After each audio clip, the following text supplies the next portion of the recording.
Brady, if the Browns needed you this weekend against the Raiders, could you help them if they simplified the playbook?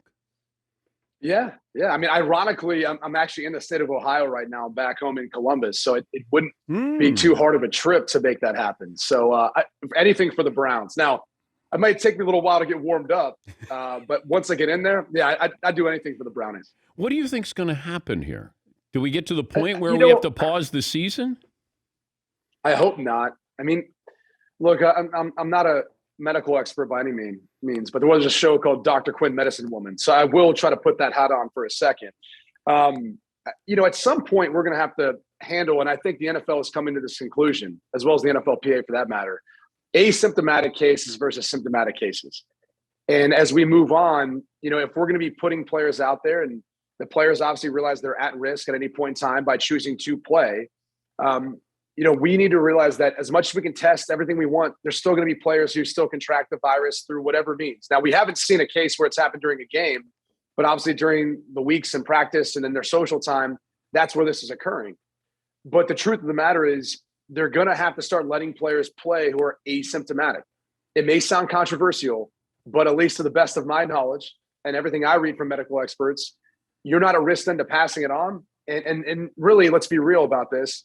If a player is asymptomatic but has the flu virus in him, there's countless guys who played. I played in games where I was sick, but still wanted to fight through and play for it. So I understand we want to treat COVID differently because of right now, everything that's happened in the past couple of years. But at some point, every professional sports league is going to have to start looking at it similar to how we've looked at other viruses in the past. But I still don't understand why we can't go to a model where we play on a Tuesday or we play on a Wednesday. Like, I'm the type of guy that loves football. And when we did it last year, I thought it was actually a great experiment to see, like, hey, let's start to put games in primetime on Tuesdays and Wednesdays, and let's see how they perform. I personally like that a lot better than cramming a bunch of games at 1 o'clock or 4 o'clock on a Sunday where we could sit down and really have a chance to watch Tennessee or Buffalo like we did a year ago. And for all those gamblers out there, there's probably a little more action, too, on that specific game. We were just talking about how many teams are set at their quarterbacking position. So there's no doubt about it. Now, I'm factoring in the Packers with Aaron Rodgers. That's not going to last much longer. Ben with the Steelers, that's not going to last much longer. Even Brady with the Buccaneers is maybe, 2 or 3 years away. But you got Mahomes and you got Justin Herbert. Those two teams are set. Yep. You're set, I guess, in Jacksonville with Trevor Lawrence. New England with Mac Jones. Joe Burrow, Kyler Murray. Yes. Are you set? Those are the two. Are you set in Cleveland? I think they are. I think they'll eventually end up agreeing to a long-term deal. Now, I might be in the minority there. Now, you didn't mention Josh Allen. He's the other name that comes to mind. And Baltimore with Lamar Jackson. Baltimore, Lamar Jackson. So those are the two. I personally am a Baker fan. I think he will get that long-term deal eventually. And I think they can win with him. And this year, he's playing with a lot of different things going on. That to me is one in that category. Outside of that, I'm trying to kind of search through, the Raiders with Derek Carr. He's put up tremendous numbers there. I think he's one of the more underrated quarterbacks in the NFL, given everything he's dealt with on the field, off the field. Their roster, the defense has been atrocious. They're better this year, but that's been a team that struggled mightily out around him. He once again doesn't have a number one wide receiver. As good as Darren Waller is, that's still the tight end spot. You still need a complement to that, much like we saw last night with KC, with Tyreek Hill and Travis Kelce. So he's another one who I'd throw into that category. I mean, and that may not hit people the right way, but I'm sorry, you put him on some of these other teams. I think he's going to have a more successful career in regards to wins and losses. Dak Prescott's also in there. The Cowboys better be set, given what they're paying him. Is Seattle set at their quarterbacking position? Well, yeah, I mean, he falls into probably the Ben Roethlisberger category, right? Like they're set for now, but Ish. I just don't know how. I don't know how you leak out what happened last year in the offseason and then think that like every offseason you're not going to have to answer this question until something else happens. But I think there's a lot of questions like for the New York Giants. Are they buying into Daniel Jones? If not, I am swinging for the fences and taking a private jet over to Seattle and seeing what I can work out to get Russell Wilson to the New York Giants, because I think there would be mutual interest. I think he'd love to be in that market. where he's not, caught up in the Pacific Northwest where he can't even get an MVP vote for as good as he's played. And I think you put him on that team with the roster of talent they have out around him and an offensive line that struggled, but I think through the draft next year, they could get better, but also his mobility can make it better. I just think he all of a sudden skyrockets the Giants back up to where they want to be, and that's probably competing for division at Super Bowl. Would you take Derek Carr or Kirk Cousins?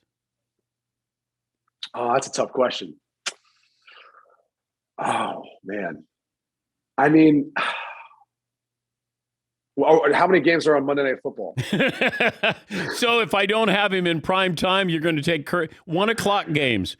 Kirk Cousins. 1 o'clock games, Kirk Cousins, man. He's lights out 1 o'clock. I mean, I'm just telling you what history tells us. Like, what is he, 1-9 on Monday night? It's an odd stat. He's lights on, not lights out. Yes. Yeah, he's lights on. Put. I mean, there is something to everyone's circadian rhythm, right? Not to like try to talk about people's heads, but maybe he's just like better planned for those 1 o'clock games, maybe even 4 o'clock games than prime time on Sunday night, Monday night, Thursday night.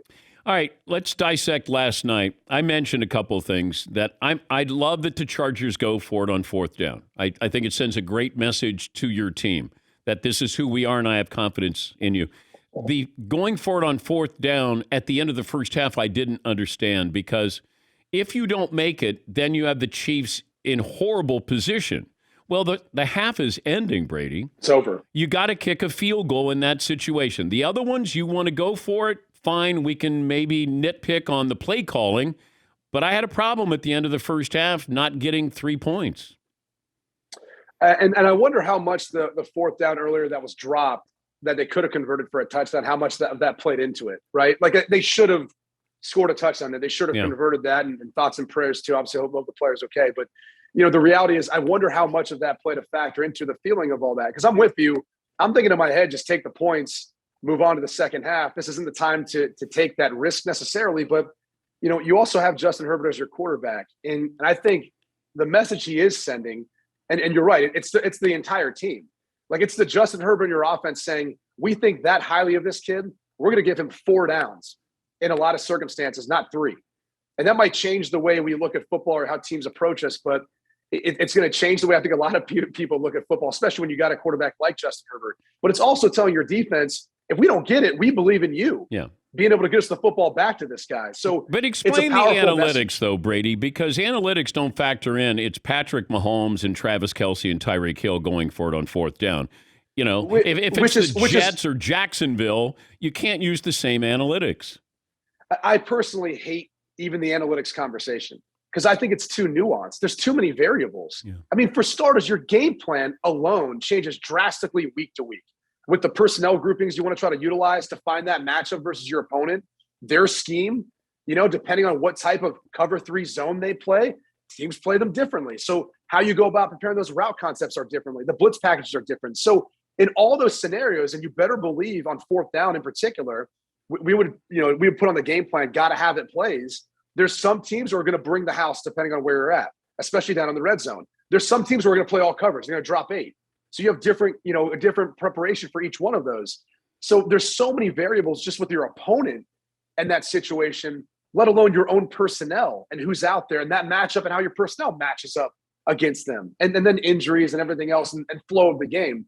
I think last night's decision by Brandon Staley was more flow of the game. He saw earlier, like, hey, we should have had that. It should have been a touchdown. Yeah. We feel confident about what we're seeing. Let's go for it here. And by the way, we are playing the Chiefs. So maybe if they're playing the Jets, as you said, you take the points, you move on.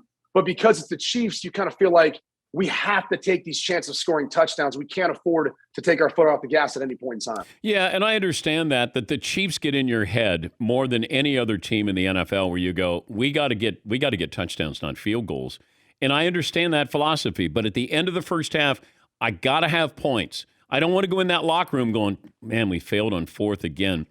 Did Patrick Mahomes have a great game, good game, or just okay game last night? I thought he had a good game. I don't know that I call it a great game. I thought the fourth quarter was great for him there towards the end. I mean, besides one pass in particular, it's going to get a lot of play. I mean, it's funny. You can have a great game, but as a quarterback, when you have that one bad pass that like easily was a layup for you and you miss it, you burn it into the ground like that, it's hard to ever come away saying it was a great game. Like you could barely miss it. You could be just off. Maybe you feel better about it. But when it looks that bad, when it's that wide open, I don't know that you'll ever come away saying it was a great game. So, it was a good win. It was a good game for him. But the scary thing is I still think like the best is ahead for this team and for this offense right now. Okay, if I said, Patriots got the Colts coming up this weekend on Saturday. Better team right now in the AFC, Patriots or the Chiefs? Chiefs. I think they're too talented. The run that they're on right now, I love everything that Bill Belichick has done this year. I think I'm kind of in the Cliff Kingsbury category, or you could probably give it to Bill Belichick every year. But this, at least in my lifetime, may be the best coaching job that he's done because of everything he did back in the offseason, the way this defense has come along this year, bringing along Mac Jones, and then just getting Mac Jones where they got him. They didn't have to trade up to get him. They sat where they were. They take him and they plug him in an offense that plays to all his strengths, and they surround him with some playmakers, which obviously was needed. But I kind of look at where they are right now, and I wonder, can they beat an Indianapolis team that's going to try to run the football down their throat, create some big plays in the pass game with Carson Wentz? And it's hard to buy into that, where if the Chiefs are playing the Colts, I don't have any reservations about, looking at the Colts. The Chiefs are probably favored in that matchup. Whereas now you're looking at the Patriots, they're a 2.5-point underdog. So that's where I think the difference is when you compare those two teams right now, is the Chiefs get the benefit of the doubt because of how explosive their offense can be. The best team in the NFC right now is Green Bay Packers. Okay. I think the way they're playing right now, I'd put them in that category. I mean, the Bucs are right up there too. It's kind of hard to say that. And you could have made that argument for the Cardinals, but it was a pretty damning loss on Monday night. I mean, they got physically beat up. That score wasn't indicative of how that game felt just watching it. And really from the first snap where Aaron Donald wanted to kind of prove a point. Like people maybe forgot about me as far as this discussion of the best defensive player in the NFL. Like Micah Parsons has been phenomenal, but it's like, hey, I've been here for a while. I've won multiple awards for this. Don't forget about me either. So that made me feel like, hey, maybe we should worry about the Rams all of a sudden becoming the sleeping giant as they build some momentum moving forward. He's Brady Quinn, the former Notre Dame and Cleveland Brown quarterback. He's with Two Pros and a Cup of Joe. That's the morning program on Fox Sports Radio with LeVar Arrington and Jonas Knox, 6 a.m. to 9 a.m. Eastern. I want to be fair to you with the Urban Meyer quote that you had. This was prior to him getting fired, but you were, I think, basically calling out the media that were being unfair to Urban Meyer. I don't want to put words in your mouth. That's why I'm gonna leave it to you to explain what you meant by it. Yeah, I think the quote I had got taken out of context a little bit because I said it was applied to all college football coaches. Anytime, and you can look at the track record for Cliff Kingsbury, go back and look at the quotes when he first got there, people questioning, hey, why does he deserve to be here? He didn't have success at the college level at Texas Tech. Why should he be the head coach of the Arizona Cardinals? We tend to question those guys. Matt Rule, why is he here? Why is he in Carolina? Which, looking at what he did from year one to year two, they've already equated the same amount of wins. The quarterback position has kind of been a disaster this year, yet they still end up probably improving, having at least one or two more wins when it's all said and done than they did a year ago. And so I always just wonder why the media tends to be so negative or pessimistic about the opportunity for a college coach to come in and do the job. Now, I'm not naive enough to think that just from playing in the NFL that there's not drastic differences between the two. And you might need to give that college coach a longer leash, a la look at Cliff Kingsbury. How about them apples? How's that working out right now? But I think that was the similar statement I'd make for Urban Meyer is there are people doing victory laps right now, Dan, like they're going back for a fifth year of college because he got fired. And I'm like, I don't know what head coach in 13 games, who might I add, he did surpass their win total from a year ago, is turning around that organization. They've been a bad organization for a while. They've drafted in the top 10 every year since 2008. They haven't been a good organization, a good football team for a while, with the exception of one miracle season. They go to the AFC Championship game. And so to think that in 13 games, a coach who's never coached at that level before is going to figure it out. I mean, call it naive, call it whatever you want, but the reality is no one gave Urban Meyer a chance on the way in, with at least the way the media talked about him. And what that means is they never gave him a chance to make mistakes. Now, granted, he made a lot of mistakes, like especially some of the public ones and things that, he has owned up to and the things that he did. But I think Shad Khan had to have realized when he hired him, and he pursued him, by the way, for a while. I can trust me on that. I think he had to have realized what he was getting himself into. Like, this wasn't going to be like a, hey, year one turnaround. Maybe not year two. Maybe by year 3 or 4. So, there's a lot of parts to blame in all of this. But I think how the media in general treats college football coaches trying to come to the NFL level and make that jump, to me, is always with this air of pessimism. And meanwhile, we give other coaches passes, like Zach Taylor, who won 6 games his first 2 years. And what were his qualifications coming into it? Now, they look better now, in large part because of Joe Burrow on that roster, but it's just odd how we handled it too. But also, it's really inside the organization that I think people had a problem with. It was Urban's style. And, you can nobody said anything about Zach Taylor and his personality in Cincinnati. But then the expectations weren't where Urban was. We expected, here comes Urban. Okay, mastered college. He's going to do it in the NFL. It was the personality traits that came out. I didn't think he was the right guy for the job. I don't think he's a pro coach. You got to get somebody who understands how to develop, Trevor Lawrence. Said that from the beginning. Ryan Day would have been a better coach than Urban Meyer with Jacksonville. And I firmly believe that. Not even factoring in the personality part of this. He's younger and he'll develop a quarterback better than Urban would. It's the personality traits that came out, Brady, and I think that's where people had a real problem. Well, first off, I'll say this. He's had success everywhere he's gone. Yes. So the biggest issue was you can get away with coaching pretty much whatever way you want when you win. But when you're hard on people, players, coaches as well, and people in the organization in this case, and you're not winning, that's when it becomes an issue. Because winning cures all illnesses. You can have a terrible working relationship with someone, but if you're hitting your quota in sales or you're making a bunch of money or you're winning football games, you can deal with it. Like, life's good. But in this case, that wasn't the case. Everyone feels miserable. And look, I was on, bad football teams in the NFL. And it's a hard thing to deal with on a week-to-week basis when you're not winning football games. It really is. And so I think one of the hardest things that he had to figure out and learn, and he never got enough time to do it, was how to lose. Like, how to learn from your losses. Like, that's like a great life lesson for people. Yeah. It's like, it's not the worst thing to lose. It's just you got to learn from it. And he never really lost.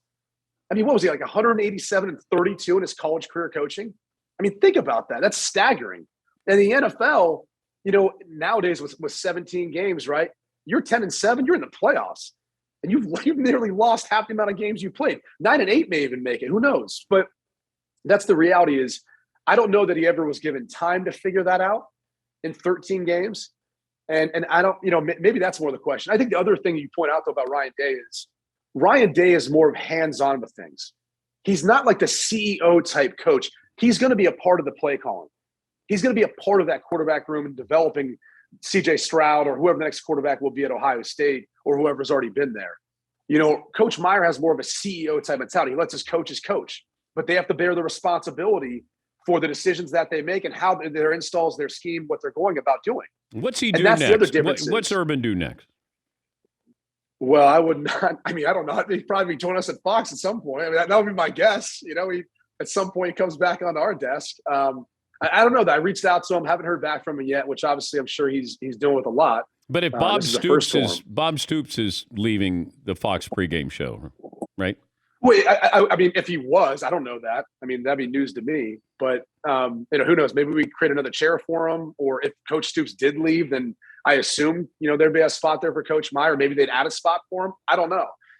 I enjoyed working with him. I enjoyed working with Coach Stoops. So, well, you said you wanted to get rid of Leinart, so you could get Leinart out of there, and then you could put Stoops in. First off, Matt and I are probably the closest up there on the set together, so don't go trying to drive. You can say that. You can say that publicly. What we talk about behind the scenes, my bad. Should have stayed off the record. Yeah. By the way, Dan, thanks for the Christmas card. It really was heartfelt that you decided to reach out and send us a Christmas card. You are welcome. You are welcome. Yeah. I can't keep track. Close we are. I can't keep track of all the houses that you have. You're all all over the place. All the places you played. That's like 10 places. So you got a house in Seattle and who knows, L.A., Florida, Ohio. Yeah, that was actually, I never owned a place in Seattle, but that was probably the most difficult moving out from that place because the place I was renting, the landlord was really upset about it. And I remember saying to the landlord, I'm like, you think you're upset? Like, I've never been cut before. How do you think I feel? Like, I've been in the NFL 7 years now. It's the first time I've been cut. I'm almost 30. Like, how do you think I'm feeling right? You think I'm worried about whether or not like you get your deposit back? I don't care. I'm trying to figure my life out right now, But this landlord was like, now you're not trying to get on the lease. I was like, yeah, I'm not living here anymore. I'm going to play for the Jets. Like, give me a break. Can you at least have a little sympathy for the situation? Thank you, bud. Thanks for joining us, and have fun in Ohio. Will do. Thank you, man. That's Brady Quinn, 2 pros and a cup of Joe.